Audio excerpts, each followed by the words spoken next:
Hello medieval students, I'm trying something new here. We'll see if it works. I guess if it doesn't work, I can always delete it, so we'll see what happens.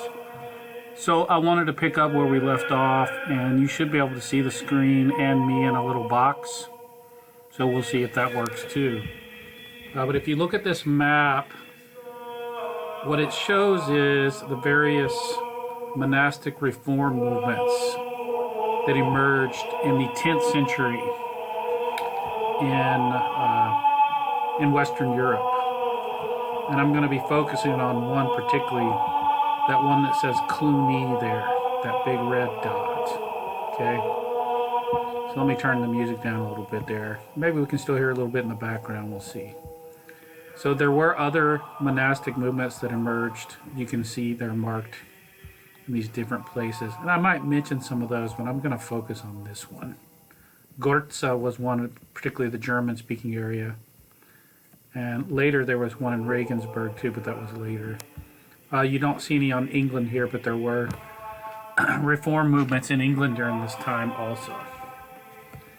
So I'm going to cut the music, so you probably saw that. Whoop, there's my other stuff I was looking at. So what I want to talk about is Cluny most of all in this video. So I think I'll just stick with Cluny, in fact.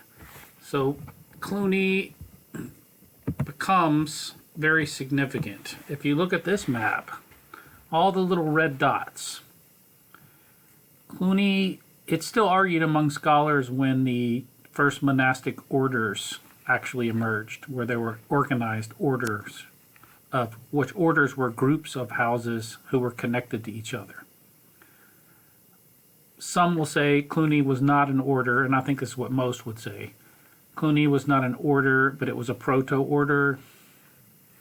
The way Cluny set itself up was, though, very significant. Cluny started as just that one place, and I'm going to talk about that history. But over time, these other monastic communities, and that's where all those little red dots come in, basically submitted themselves or became part of Cluny's network. Okay, so we're going to see that. So remember that. And basically the abbot of Cluny was seen as the abbot of all these other monasteries too. So that's why some would argue it was the first religious order.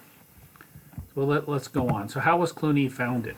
Cluny was actually founded in the early 10th century in what today would be southeastern France. I think it was in Burgundy at the time, and it was founded by Duke William of Aquitaine. William of Aquitaine was a very powerful man. He's one of the great nobility that emerged out of the late Carolingian period. And Aquitaine was the most significant duchy in southern France.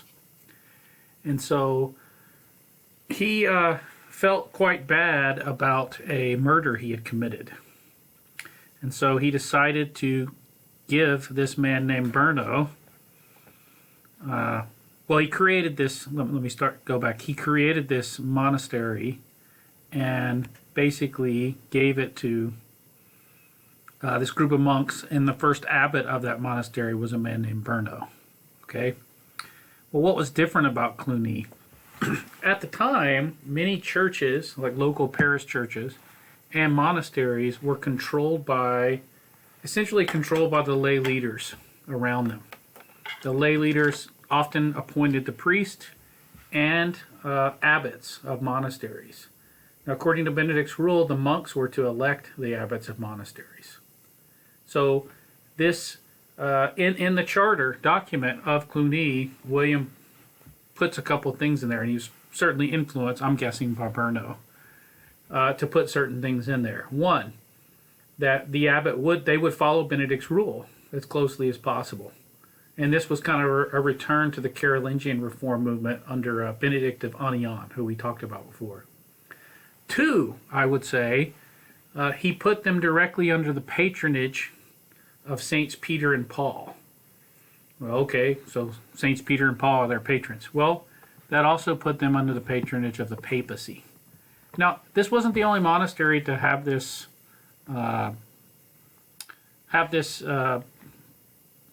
I don't know, what do you call it? Have this part of their founding, where the papacy would be their overseers. However, what makes this one, and essentially what the papacy got out of it at the time was a little bit of money. And the papacy was far off at the time, didn't really have the kind of power it would later. But over time, the abbots of Cluny developed very close relationships with various popes. So this relationship grows between the two and becomes very close, okay? And that'll be very significant in Cluny's development. It also gave them some independence from local control. And that was one of the things that a lot of scholars point to as to what would eventually make Cluny different. But what really made them different is they developed that relationship with various popes and made them more significant that way. So let's look at further developments. One, Odo. Odo is the second abbot of Cluny, and you can see he lives a long time. One of the things that they have at Cluny that's very significant is a long run of very significant abbots who are very capable leaders. And their positions help grow their monastery and eventually lead to them creating that network, as I told you about, and I'm going to say a little bit more about here in a second. Odo is most well known for writing a work, and I have a reference to it right here. Here's a good book on medieval monasticism. Hey, it's called Medieval Monasticism. Wow. So I could have made you read that book. So Odo writes this work that's called The Occupation of the Mind. The Occupation of the Mind was really a poetic meditation written in hexameter. So if you're interested in meter and rhyme and so forth. It was very sober and pointed to the evils of society. He was convinced the end of the world was at hand, and the day of judgment would soon come, and Christ would be turning back. Most of humanity were damned because they're enslaved to sin, to lust, concupiscence, and there seemed to be little hope.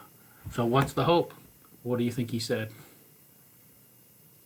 That's right. He said, if you want hope, you need to join the monastery. Go seek salvation through repentance, through leading the monastic life. He said the monks were the new Pentecostal church. Don't think modern Pentecostal, but the new church of the Spirit, because they were the real renewal movement of the time. So this is a very important idea behind kind of foundational idea of monastic reform. Odo was an ideal, and he becomes essentially a saint later too.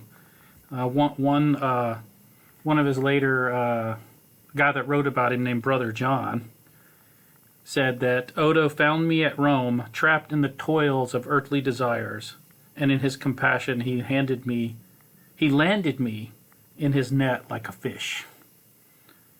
So they observed the rule meticulously, very strictly. And so Brother John actually tells this story, and it's too good not to tell. Brother John talks about an incident when they were crossing the Alps, because they did journey back and forth to Rome often. A gang of robbers was lying in wait for travelers. But the leader of the gang was astounded at the unusual spectacle of a group of monks moving along without moving their heads. And they were chanting. And the guy said, one of the robber who was the leader of the robbers said, I never remember seeing men like these. And he would not let his men attack these monks. So kind of a miracle story too. It's kind of interesting. Two other really important, there's a lot more I could say about them, but you can get the book if you want to learn more. There you go. Two other very important abbots of Cluny were Odilo.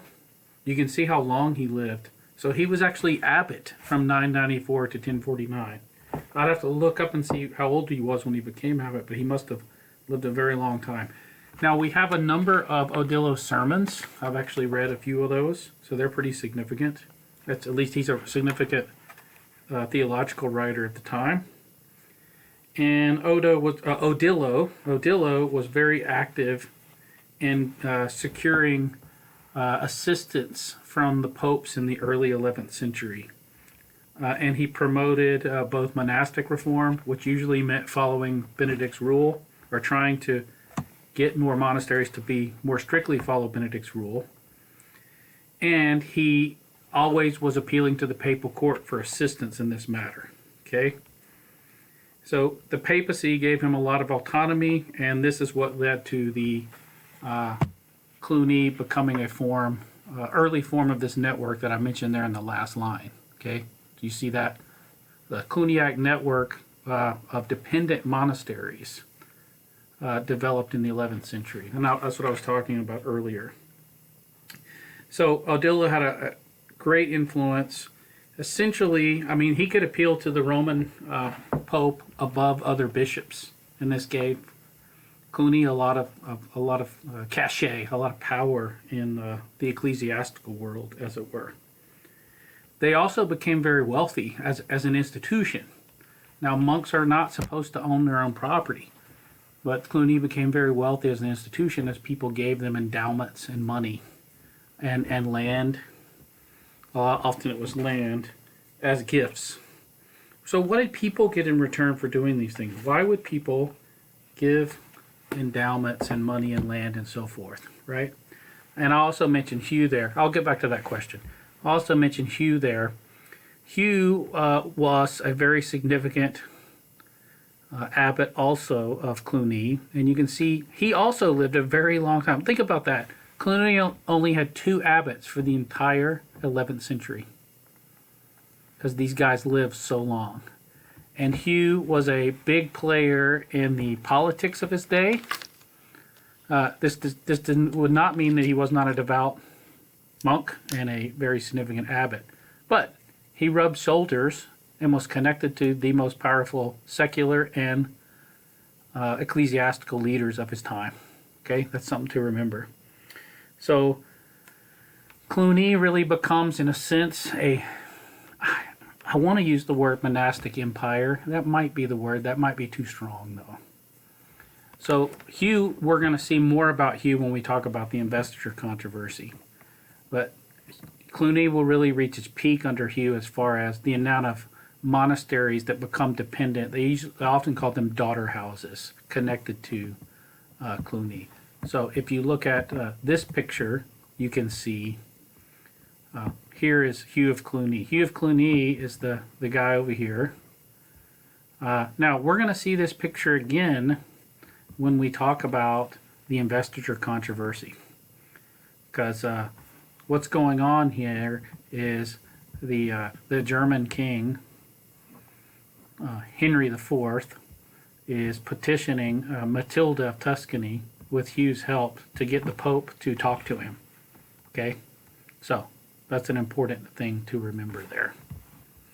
The last thing I'm going to mention, and then I'm going to stop, is this image. You see here a consecration of a new church. The church that's being consecrated here is Cluny. And you have the Pope that is doing the consecrating is Urban II. And this was in 1095. So if you know anything about some other historical events going on in 1095 with Urban II, that's the year the First Crusade was preached by Urban. Okay? Urban himself had been a monk at Cluny. Urban is an interesting fellow. He's connected in a lot of ways. He had been a monk at Cluny. He had also been essentially a teacher. We're going to be talking more about the teaching that went on in cathedral schools and monasteries in the 11th century. So I'm going to stop there.